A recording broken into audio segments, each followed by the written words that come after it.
Congrats on the win tonight. See, you've got your hand in an ice pack there, so what do you think's wrong with it? Is it broken?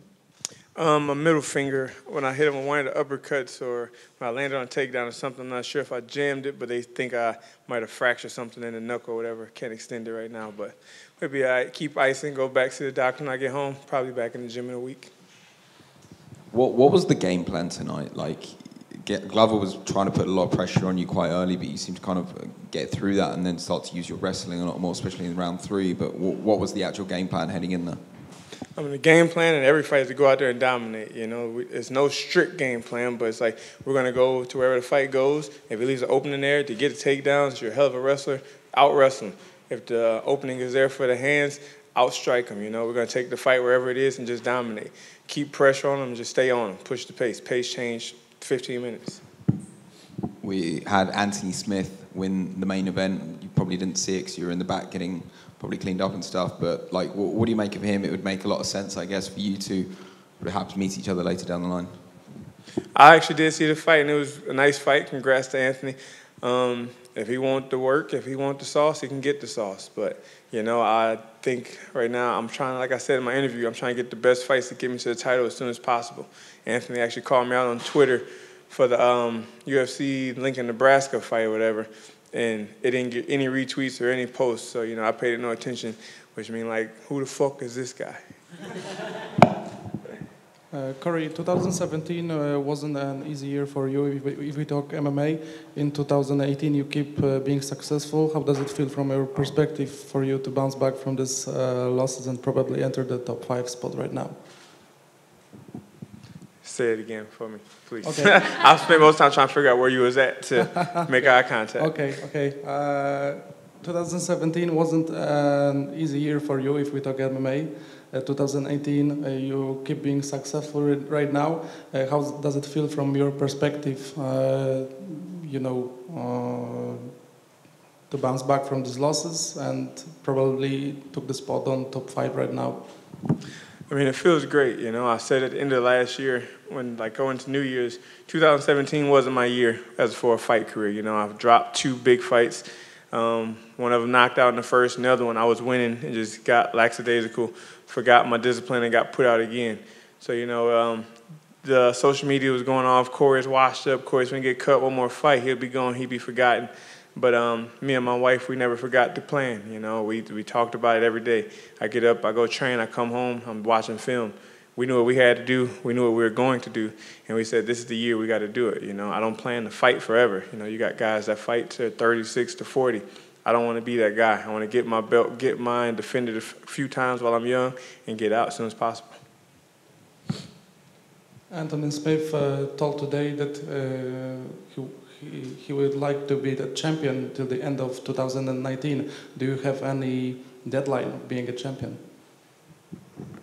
I want to be the champion as soon as possible. You know, as soon as they give me the title shot, I'm going to take it, you know, but I'm going to take it and going to be prepared. I'm going to put in the time in the gym as I always do and do whatever it is to get it. I want it by the time I'm 30. You know, I'm 28 now. I still got time. But if he plans on having it in 2019, he's going to have to fight me for it or wait till I retire. You told your plan was to dominate in this fight, but weren't you surprised that you won all 3 rounds and Glover didn't have a chance to show anything against you? I'm not surprised at all, because that's the exact game plan. Go out there and dominate, shut it down. Everybody talks about how great Glover was, but the plan was to go out there and show him how great I am. You know, I posted our league quote this morning, I'm going to show you how great I am.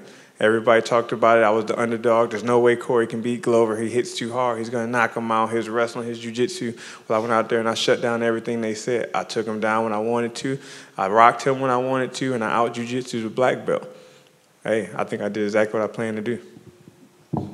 Corey, you were telling me before this fight that you were working an awful lot on, you know, your hand movement. You said you used to use a lot of misdirection with your hands. To go in against Glover, like one of the best-known knockout artists in the division and have so much success in the striking range.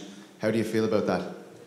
I mean, I feel great. I did exactly what I wanted to do. Like I said, I kept my hands up. But it wasn't just about using the hand, not using the hand movement so much against Glover. It was about not using the hand movement against anybody because we're in a dangerous division, you know. We're a little smaller than heavyweights, but we're just as powerful as heavyweights. As you see in the fights I got put out, it wasn't like I got hit with a chain of punches that got knocked out. It was always that one big shot. It only take one shot at this, you know. And the plan was just keep the hands up. I've been working a lot. You know, I walk around the house with my hands up. You know, I walk to the dinner table with my hands up. I'm sitting at the table watching TV, whatever it is, hands up, shadow boxing, bringing my hands back, trying to get that muscle memory discipline to the point where I don't have to worry about telling myself, keep your hands up. It's already going to be there. You've taken out now the number 3 in the light heavyweight division. Where do you think that puts you in the division, and who would make sense for you next? I think it puts me in the number 3 spot. You know, I took out the number 3 guy. Why wouldn't I take his position? And I think it puts me in the setup to fight number 2, whether it's Volcom or Gustafsson, whatever. If Anthony want to fight Gus, give him Gus. I'll take Volcom. You know, they both, I guess they say Gustafsson just got pulled from 227-2. So when they both heal up, if they don't rematch them two and they want to give them different opponents, I'll take Volcom and Smith can take Gus, or I'll take one of my losses, rematch against OSP or Jimmy, you know. I don't duck and dodge. I don't pick fights, you know. I just want to be the best. And I've said it when I lost overseas last time. I might not be the best now, but I will be when I leave the game. And if I got to fight everybody to prove it, that's what I have to do. Those guys in front of you after today are very like striking heavy, Alexander and also Volkan. What do you think? How do your skills stack up compared to those guys? I feel my skills stack up well against anybody, you know, because it's not like I can't box. I showed that today. I can box you if I want to box you, but why would I stand and keep boxing and risk getting hit with a big shot when I have what I would say probably the best wrestler in 205 right now? If I can take you down, I'm going to take advantage of it. If you can't get up, that's your fault. If you can't get me off me and submit you, again, that's your fault. I did everything I was supposed to do and can't to make this possible. So why would I stray away from what I do best just to give the fans a show because they strike well or whatever? I'm going to go use my boxing, use my fakes, use my movements, do whatever I have to do to implement my game plan. Also, where do you see your wrestling compared to the champion Daniel Cormier? I mean, you can't take away DC's accolades. You know, he did great. He was on the Olympic team. Actually got into the sport because one of his old teammates, Ben Askren, and you know, I watched film on DC, but DC more, he doesn't have to use his wrestling as much because he's so short and powerful. When he gets into that striking range, he's going to hit you hard, and when he gets to your leg, he's going to pick you up. You know, he's not so much wrestling dependent as I am. You know, that's his thing. That's his game plan. Everybody has their own game plan.